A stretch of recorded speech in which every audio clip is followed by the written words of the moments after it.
প্রাণ প্রিয় ভালোবাসার হুজুর, আশা করি ভালো আছেন, কিন্তু আমি ভালো নেই। আপনি বলে থাকেন যাকে ভালোবাসো তাকে বিয়ে করো। আমি নাউজুবিল্লাহি মিন যালিক। না, এটা একটা না, এটা একটা মেয়ের পাঠানো চিঠি। হ্যাঁ, না না, এটা এটা এখানে মিডিয়া আছে না ভাইজান, বলেন। সে একটা প্রপোজাল মূলক কথা লিখেছে, এটা মিডিয়াতে যাওয়া যাবে না। আমাদের দর্শনের একটা সুনাম আছে, আমরা চাই না এই সুনামটা নষ্ট হয়ে যাক, ঠিক কিনা বলেন? প্রিয় বোন, আমার পেছনে লাইন দিয়ে লাভ নেই, আপনি অন্যদিকে যান। আল্লাহ আপনাকে দিনদার নেককার স্বামী দান করুক, পড়েন সবাই আমিন। হুজুর, আমি আমার জীবনে 9টা মেয়েকে বাড়ি থেকে পালিয়ে নিয়ে এসে বন্ধুদের সাথে বিয়ে দিয়েছি, কারণ তাদের মধ্যে হারাম সম্পর্ক ছিল এবং তাদের পরিবারের কেউ তাদেরকে বিয়ে দিতে রাজি ছিল না। মেয়েগুলোর অন্য জায়গায় বিয়ে দিচ্ছিল, এই জন্য পালিয়ে নিয়ে এসে বন্ধুদের সাথে বিয়ে দিয়েছি। এতে কি আমি পাপ করে ফেলেছি? এটা আমার না। আচ্ছা, রাগ করবা না, এটা আপনাদেরকে কে দিয়েছে? যুবকরা দিয়েছে এটা? আচ্ছা, যুবকরা দিয়েছে। মহান ব্যক্তি মনে হয় এখানে উপস্থিত রয়েছেন। আমি তাকে বলবো, যাকে পছন্দ তাকেই আমাদেরকে বিয়ে করতে হবে যুবক ভাইরা। তবে খেয়াল করবা, কার মেয়ে নিয়ে আসছো সাবধানে নিয়ে আসবা। ভুলে ভালে ভিন্ন মেয়ে তুলতে গেলে কিন্তু তোমার পেটের চামড়া একটাও থাকবে না। তবে আমার যেটা মনে হয়, পালিয়ে বিয়ে করাটাকে আমি সাপোর্ট করি না, ইসলামও সাপোর্ট করে না। তবে যারা পালিয়ে বিয়ে করে, এরা সাদে সাদে পালিয়ে বিয়ে করে না। আরে দেয়ালে পিঠ ঠেকলে মানুষ পালিয়ে বিয়ে করতে বাধ্য হয়।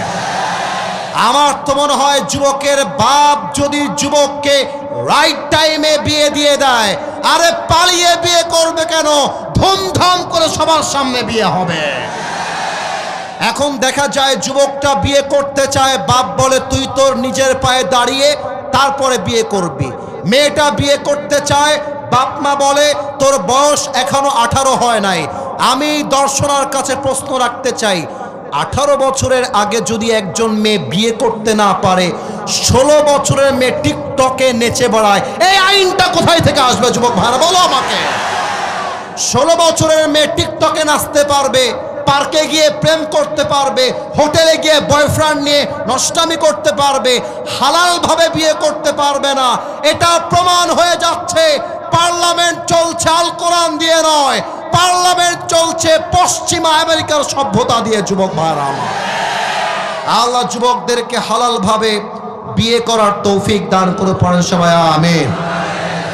আল্লাহ বলছেন, প্রত্যেকটা উম্মতের জন্য আমি আল্লাহ রাব্বুল আলামিন একটা নির্দিষ্ট সময় সীমা বেঁধে দিয়েছি। সময় যখন চলে আসবে, এক মুহূর্ত আগেও হবে না, এক মুহূর্ত পরেও হবে না। রাইট টাইমে মালাকুল মউতকে পাঠিয়ে দিবে একজন, তিনি কে? আপনারা কি বগুড়া জেলা একটা নাম আছে, নাম শুনেছেন বগুড়া? মাশাআল্লাহ। নওগাঁ নামে একটা জেলা আছে, নাম শুনেছেন কেউ কেউ? বগুড়া এবং নওগাঁ দুইটা পাশাপাশি একটা জেলা। আমার মাহফিল ছিল বগুড়াতে। বগুড়ায় মাহফিল করে আমি যাচ্ছিলাম রাজশাহীর দিকে, আমার মাঝখানে পড়েছে নওগাঁ জেলা। আমার ডান হাতের দিকে একটু সবাই খেয়াল করবেন, আমার ডান হাতের দিকে হাত তুলতে হবে না।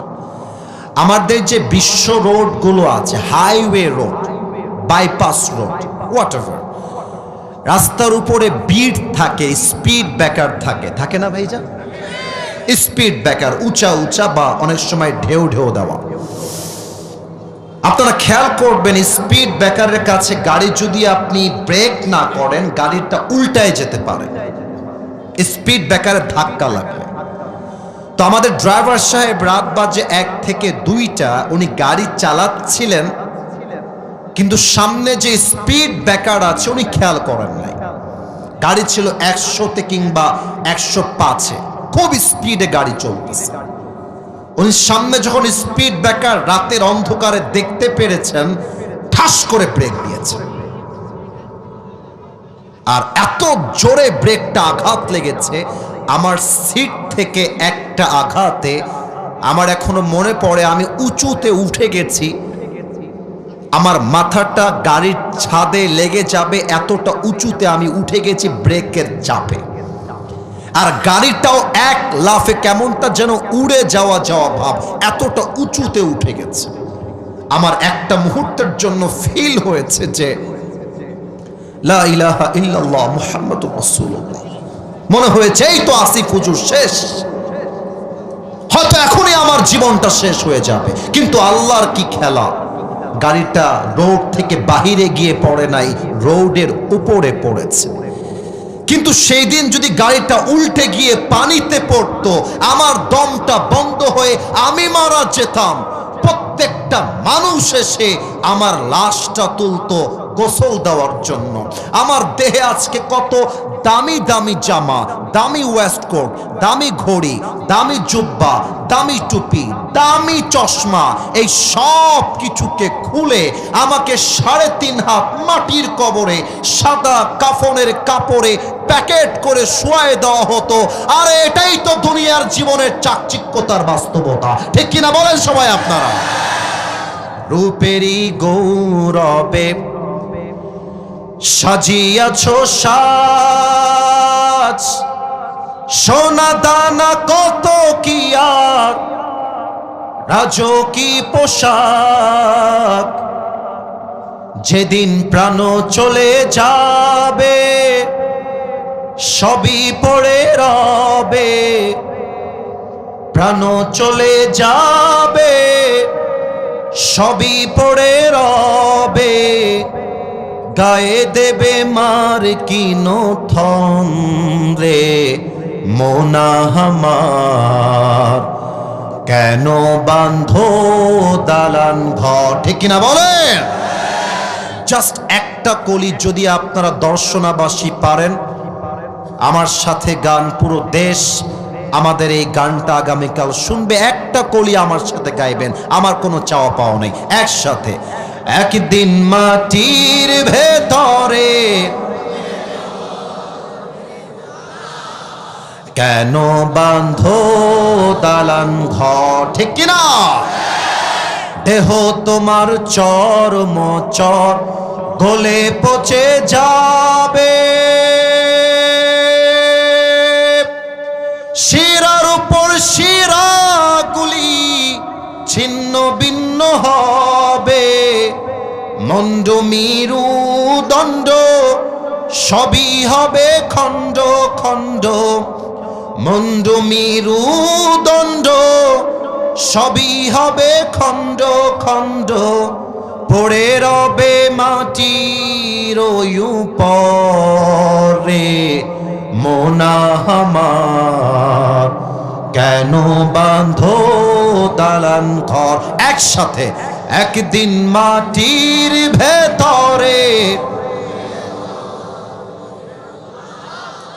কেন বাঁধো দালান ঘর, ঠিক কিনা বলে? আমার আল্লাহ রাব্বুল আলামিন বলেন, ওয়ামাল হায়াতুদ দুনিয়া ইল্লা মাতাউল গুরুর। This life of this world is nothing more than play and entertainment. এই দুনিয়ার জীবনটা একটা চাকচিক্যতা ছাড়া, ধোঁকা ছাড়া আর কিছু হতে পারে না। আজকে হাজারো যুবক আমার মাহফিলে এসেছে। আমার একটা তাবলীগের জামাতের সাথে সম্পর্ক ছিল। আমি মসজিদ থেকে তাবলীগের দাওয়াতের জন্য একদিন বিকাল বেলা বের হয়েছিলাম 3 দিনের জন্য। আমার ওই কথাটা এখনো কলিজায় গেঁথে আছে, তাই আমি আয়াতটা তেলাওয়াত করার পরেই মনে পড়ে গেল। আপনারা যারা মাদ্রাসায় পড়েছেন কিংবা স্কুলে পড়েছেন কিংবা যারা মসজিদে তাবলীগ জামাতকে দেখেছেন, দেখবেন আসরের নামাজের পরে সবাই বাহিরে দাওয়াত দেওয়ার জন্য বের হয়। আমি কি কথা ভুল বললাম না ঠিক বললাম ভাইজান? তো আমি তখন এতটা ফেমাস ছিলাম না, কিংবা আমাকে কেউ চিনতো না, সত্য কথা। তো আমি যখন দাওয়াত দেওয়ার জন্য রাস্তায় বের হলাম, বিশাল বড় একটা মাঠ, যুবকরা ফুটবল খেলতেছিল। আমিরে জামাত, আমাদের তাবলীগের যিনি জামাতের আমির ছিলেন, উনি বললেন, যুবক ভাই আমার, মাগরিবের নামাজের পরে ঈমান এবং আমলের বিশেষ ওয়াজ হবে, আপনি আমাদের সঙ্গে চলেন, মাগরিবের নামাজটা একসাথে পড়বেন। দাওয়াত দেওয়া হলো। প্রথম কথাই সে বলল যে হুজুর আমাকে দাওয়াত দিয়ে লাভ নাই, সামনে যান, রুড হয়ে, খারাপ ভাবে। তো আমির সাহেব বিনয়ের সাথে বললেন, কেন ভাইজান, আপনাকে নামাজের দাওয়াত দেওয়া যাবে না কেন?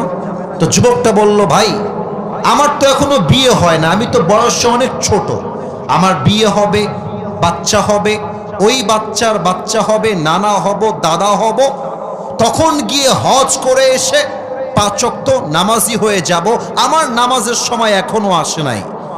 আমি প্রত্যেকটা যুবককে বলতে চাই, তোমার মতো হাজারো যুবক ছিল যারা বলতো কাল থেকে নামাজ পড়বো, কাল থেকে নামাজি হয়ে যাব, ওই কালটা আর আসে নাই, তারা আজই কবরের বাসিন্দা হয়ে গিয়েছে, ঠিক কিনা বলে? আল্লামা ইকবাল রহমতুল্লাহি আলাইহি লিখেছেন, হুয়ে নামওয়ার বেনিশা कैसे कैसे ये जमी खा गई नौजवा कैसे कैसे ये जगह जी लगाने की दुनिया नहीं है ये इबरत की जा है तमाशा नहीं है तुझे पहले बचपन ने बरसों खिलाया जवानी ने फिर तुझको मजनू बनाया अजल तेरा कर देगी बिल्कुल सफाया मेरे दोस्त ये जगह जी लगाने की दुनिया नहीं है ये इबरत की जा है तमाशा नहीं है এই দুনিয়ার জীবনটা চাকচিক্যতার ধোঁকা ছাড়া আর কিছুই হতে পারে না, ঠিক কিনা বলেন সবাই আপনারা?